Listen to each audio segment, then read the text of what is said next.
મા ભવાની, મા ભવાની જેને આપણે ભવાની કહી કે જગદંબા કહી કે પ્રાણ અંબા પોતે કહી, બ્રહ્માંડ ભાંડોદરી જેને આપણે અગણિત નામથી પોકારીએ છીએ,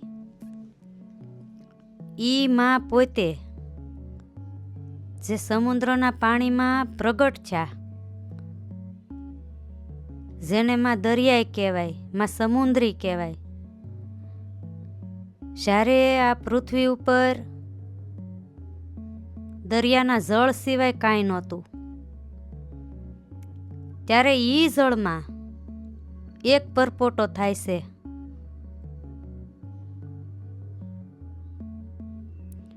ને ઈ જળની વરાળથી મોટો થાય છે.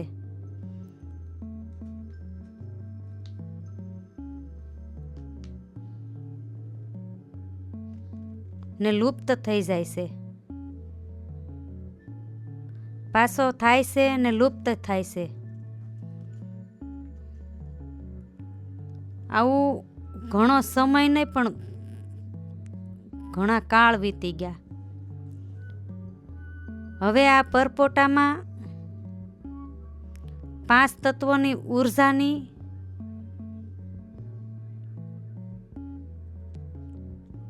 ઉર્જા પરોવાય છે, જીવ પરોવાય છે, અને વળી પાછો લુપ્ત થાય છે ને વળી થાય છે. ધીમે ધીમે આ પરપોટો વધારે મોટો થાય છે અને વળી આખા સમુદ્રમાં આળોટીને વળી પાછો લુપ્ત થાય છે ને વળી થાય છે. આપણી નજરમાં આ બધું લુપ્ત છે, પણ એના જીવને તરવરાટની કોઈ સીમા નથી રહી. છતાંય વરહ 2 વરહ નહીં, સદી 1 સદી નહીં, પણ યુગોના યુગો વીતી ગયા.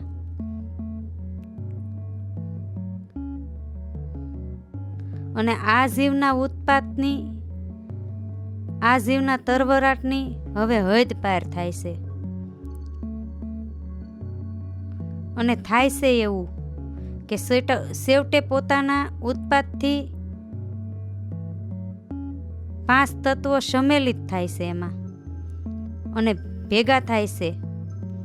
અને હવે બન્યું એવું કે આ પરપોટાનો અને એની અંદરના જીવના તરવરાટ હવે પહેલા કરતા 100 ગણો વધે છે. કારણ કે આખી પૃથ્વીમાં, આખા સમુદ્રમાં આ 5 તત્વને એમાં જીવ, આ સિવાય બીજું કાંઈ નહીં. અને પાછા યુગોના યુગો મા ભવાની સમુદ્રમાં ને પૃથ્વીમાં એકલા ભટકે છે.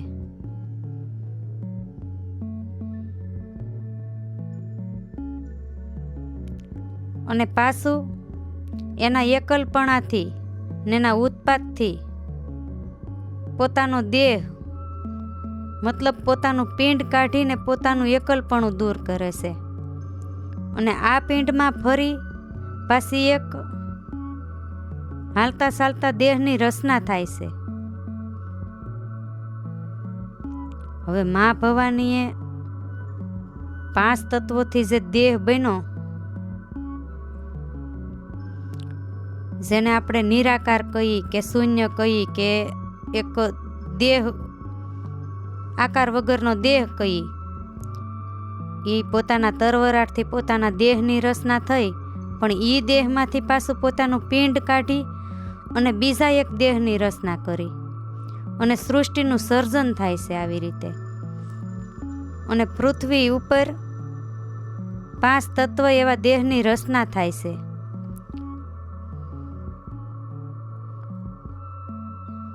તો જોયું આપણા અંદરના તરવરાટમાં કેટલી તાકાત છે. આ દેહથી ને આપણા અંદરના તરવરાટથી, ઉકળાટથી આપણે બધું કરી શકીએ. બસ આપણને એ ચોક્કસ યાદ હોવું જોઈએ કે આપણે કઈ દિશામાં છીએ, અને ખાલી આપણા તરવરાટને ફોલો કરવો, નહીં કે આ દુનિયાના ઢાંચાને. બસ પૂર્ણ કોઈ નથી, માટે શૂન્ય થવું છે.